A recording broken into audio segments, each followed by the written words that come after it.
As for Reyna, I didn't know whether I was or wasn't the answer to her destiny. Venus might curse me for leveling with the Praetor, but I had to tell Reyna what was bothering me. I was unlikely to get another chance. It's about Venus, I said. Reyna's expression hardened. It was her turn to stare at the hillside and hope the conversation went away. I see.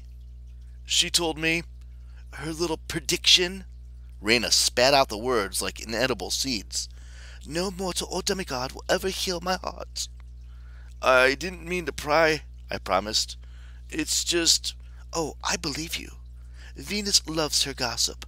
I doubt there's anyone at Camp Jupiter who doesn't know what she told me in Charleston. Really?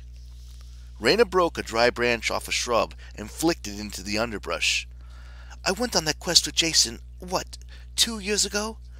Venus took one look at me and decided, I don't know, I was broken. I needed romantic healing, whatever. I wasn't back at camp a full day before the whispering started. Nobody would admit that they knew, but they knew. I got looks like, oh, poor Reyna, the innocent suggestions about who I should date. She didn't sound angry. It was more like weighed down and weary. I remembered Frank Zane's concern about how long Reyna had shouldered the burdens of leadership, how he wished he could do more to relieve her. Apparently, a lot of Legionnaires wanted to help Reyna. Not all of that help had been welcome or useful. The thing is, she continued, I'm not broken. Of course not. So, why have you been acting so nervous? Why does Venus have to do with it? Please don't tell me it's pity. No, nothing like that. Up ahead, I heard Meg romping through the brush. Occasionally she would say, Hey, how's it going? In a conversational tone, as if passing an acquaintance on the street. I suppose she was talking to the local dryads. Either that or the theoretical guards we're looking out for were very bad at their jobs. You see, I fumbled for words. Back when I was a god, Venus gave me a warning about you. Aurum and Argumentum burst through the bushes to check on Mom, their toothy smiles gleaming like fleshy polished bear traps. Oh good, I had an audience. Reyna patted Aurium on the head. Go on, Lester. The marching band in my bloodstream was now doing double-time maneuvers.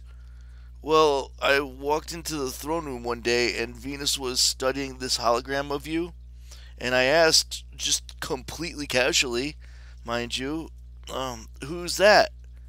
And she told me your fate, I guess? The thing about healing your heart? Then she just tore into me. She forbade me to approach you. She said if I ever tried to woo you, she would curse me forever. It was totally unnecessary and also embarrassing. Reyna's expression remained as smooth and hard as marble. Who? Woo? Is that even a thing anymore? Do people still woo? I don't know, but I stayed away from you. You'll notice I stayed away. Not that I wouldn't have done otherwise without warning. I just didn't even know who you were. She stepped over a fallen log and offered me a hand, which I declined. I didn't like the way her greyhounds were grinning at me. So, in other words, she said, what, you're worried Venus will strike you dead because you're invading my personal space? I wouldn't worry about that, Lester. You're not a god anymore. You're obviously not trying to woo me. We're comrades on a quest. She had to hit me where it hurt, right in the truth. Yes, I said, but I was thinking. Why was this so hard?